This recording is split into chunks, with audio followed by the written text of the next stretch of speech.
அன்பானவர்களே, ஏசாமி நாமத்தில் உங்களை வாழ்த்துகிறேன். ஏசாமி உங்க மேல எவ்வளோ பாசமா இருக்கிறான்னு பார்ப்போம்.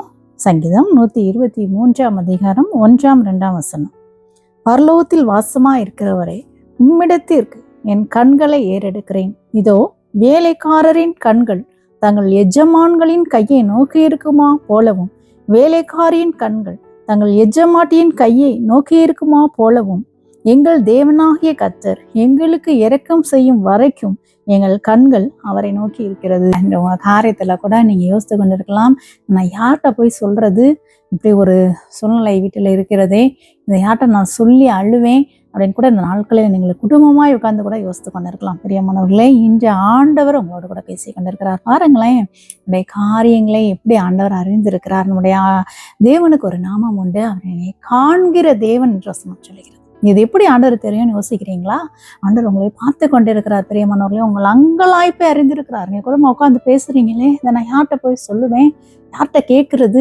இந்த காரியத்தை நம்ம யார்கிட்டையாவது ஒரு அட்வைஸ் பண்ணலாம், கேட்கலாமா, ஒரு ஆலோசனை கேட்கலாமா, இதை யார்ட்டையாவது நம்ம தெரியப்படுத்தலாமா என்று ஒரு காரியத்துக்காக இந்த நாட்களில் கூட நீங்க சுமந்து போயிருக்கலாம். இன்று ஆண்டவர் அறிந்த நீங்கள், ஆண்டவர் சொல்லுகிறாரு, பரலோகத்தின் தேவனாக என்னை நீங்க நோக்கி பாருங்கள்னு சொல்லி. பாருங்களேன், ஒரு வேலைக்காரருடைய கண்கள் எஜமான கையை நோக்கி இருக்கிறது போல. நான் கையை பார்க்குதான், எப்போ எஜமான் என்னை ஹெல்ப் பண்ணுவாரு, எனக்கு ஏதாவது கொஞ்சம் கூட சம்பளம் குட்டி கொடுப்பாரா, எனக்கு இதை கொடுப்பாரா, இந்த காரியம் எனக்கு தேவைப்படுதே, இது எனக்கு எஜமான் செய்வாரா, என் எஜமாட்டி செய்வாளான்னு சொல்லி இந்த வேலைக்காரருடைய கண்கள் அவங்க கையை நோக்கி இருக்கிறது போல நம்ம கண்கள் பரலோகத்தின் தேவனை நம்ம நோக்கி பார்க்க, நம்மளுடைய தேவனை நம்ம நோக்கி பார்க்கும்போது நிச்சயமாக மனுஷங்க கூட வேலை பார்க்குறவங்களுக்கு கொடுத்துட்றாங்க. சரி, இவங்க கரெக்டாக உண்மையாக இருக்கிறாங்க, இவங்க நம்மகிட்ட கேட்குறாங்க, நம்மளால முடிஞ்ச உதவியை பண்ணுவோம்னு சொல்லி. நம்மளுடைய ஆண்டவர் எவ்வளோ பெரியவர் தேவா. நம்முடைய தேவனை பற்றி நம்ம சொல்லும்போது ஆண்டவர் சொல்லுகிறார், நான் மாம்சமான யாவருக்கும் தேவனாகி கர்த்தர், என்னால் செய்யக்கூடாது அதிசயமான காரியம் ஒன்றுண்டோ என்று ஆண்டவர் உங்கள் இடத்துல கேட்கிறார். மாம்சமான யாவருக்கும் தேவனாகி கர்த்தர், எல்லா மனுஷனுக்கும் நான் தேவன், என்னால செய்யக்கூடாத அதிசயமான காரியம் ஏதாவது ஒண்ணு இருக்கா சொல்லுப்பான்னு சொல்லி ஆண்டவர் உங்களோட கேட்கிறார். ஒன்றும் கிடையாது. தேவன் சர்வ வல்லமையுள்ள தேவன், அவர் மிகவும் பெரியவர் என்று வசனம் சொல்லுகிறது. பரலோகத்தில் வாசமா இருக்கிற தேவனை நீங்க யோசித்து பாருங்களேன். வானம் அவருக்கு சிங்காசனம், பூமி அவருக்கு பாதப்படி. எவ்வளோ பெரிய தேவன், வானத்துக்கும் பூமிக்கும் அதிகாரம் உள்ள தேவன் நம்மளுடைய தேவன். அதை புரிஞ்சுக்கோங்க. எந்த அதிகாரம் உள்ள மனுஷன்ட்ட நம்ம போய் பேசுறது அப்படின்னு யோசிக்க வேண்டாம். சகலத்தையும் உருவாக்கின தேவன் எல்லா மனுஷருக்கு மேலும் அதிகாரம் உள்ளவர். அதான் சொல்றாரு, மாம்சமான அவருக்கு தேவனாய் கர்த்தர் உங்களோடு எந்த உயர் அதிகாரத்தை பேசணுமோ, எந்த மனுஷங்கிட்ட பேசணுமோ அதை ஆண்டவர் செய்வார். செஞ்சு உங்களுடைய காரியத்துல ஆண்டவர் உங்களுக்கு நியாயம் செய்வார். பிரியமானவர்களே, நீங்க செய்யறது ஒண்ணுதான். குடும்பமா உட்கார்ந்து இன்று இரவேவும் ஆண்டவரிடத்துல கேளுங்க, ஆண்டவரே, நாங்கள் யார்கிட்ட போய் போறதில்லை, யார்கிட்டையும் நாங்கள் சொல்லி அழப்போறதில்லை, இந்த காரியம் நாங்கள் குடும்பமாய் நாங்கள் உண்மை நோக்கி பார்க்கிறோம் சுவாமி, எங்களுக்கு நீங்கள் இரக்கம் செய்யும் வரைக்கும் நாங்கள் உங்களை தான் பார்க்க போறோம் சொல்லி ஆண்டவர் நீங்கள் பிடிவாதமாய் பிடித்துக் கொள்ளுங்கள். நம்முடைய தேவனுடைய வல்லமையை நீங்க அறிக்கையிடுங்க.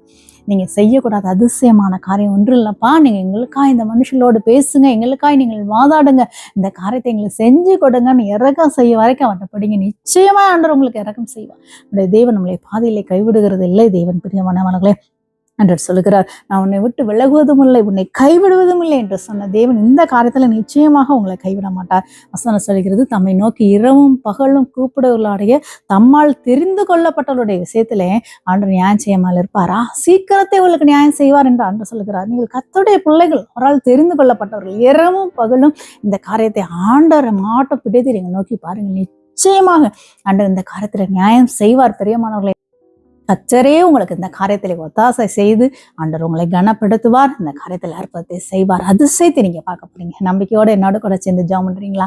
அன்பு இயேசு சுவாமி, நிகழ்ச்சியை பார்த்து கொண்டிருக்கிற அன்பு பிள்ளைகளுக்காக இடத்தில் நாங்கள் வேண்டுகிறோம். ஆண்டவரே, எசப்பா, பரலோகத்தில் வாசமாயிருக்க எங்கள் தேவனை, ஆண்டவரே, இந்த பிள்ளைகள் காரியத்தில் உம்மை நோக்கி அவள் கண்கள் ஏறெடுக்கட்டும். உம்முடைய இறக்கத்துக்காக உம்முடைய கையை நோக்கி பார்க்கட்டும். அப்பா, நீங்க பேசிருக்கிறீங்க, மாம்சமான யாவருக்கும் நான் தேவனாகிய கர்த்தர், என்னால செய்யக்கூடாத அதிசயமான காரியம் ஒன்றுமல்ல என்று உம்மால் தெரிந்து கொள்ளப்பட்ட பிள்ளைகளுக்கு நீ சீக்கிரத்துல நியாயம் செய்வீர் என்று பேசியிருக்கிறீங்கப்பா. நீ மிகவும் பெரிய தேவன். ஆண்டவர், இந்த பிள்ளைகள் இந்த காரியத்தை நம்பி சாமி குடும்பமாய் உம்மை நோக்கி பார்க்கட்டும். இன்று முதல் உறுதியாய் ஆண்டவரே, இந்த காரியத்துல எந்த மனுஷன் போய் நிற்காதபடி, யாரிடத்திலையும் போய் அழாதபடி உம்மை நோக்கி பார்க்கட்டும். சீக்கிரத்திலே கர்த்தர் நம்முடைய அதிசயத்தை இந்த பிள்ளைங்க வாழ்க்கையில செய்து உங்களுடைய நியாயத்தை நீர் வெளிப்படுத்த போற அன்புக்காய் நன்றி. கர்த்தரே இதை செய்ய போற தயவுக்காய் நன்றி அப்பா. நிகழ்ச்சியை பார்க்கிற எல்லாரையும் நாங்கள் இயேசுவின் நாமத்தில் ஆசீர்வதிக்கிறோம். இயேசுவின் நாமத்தில் வேண்டுகிறோம் பிதாவே. ஆமென்.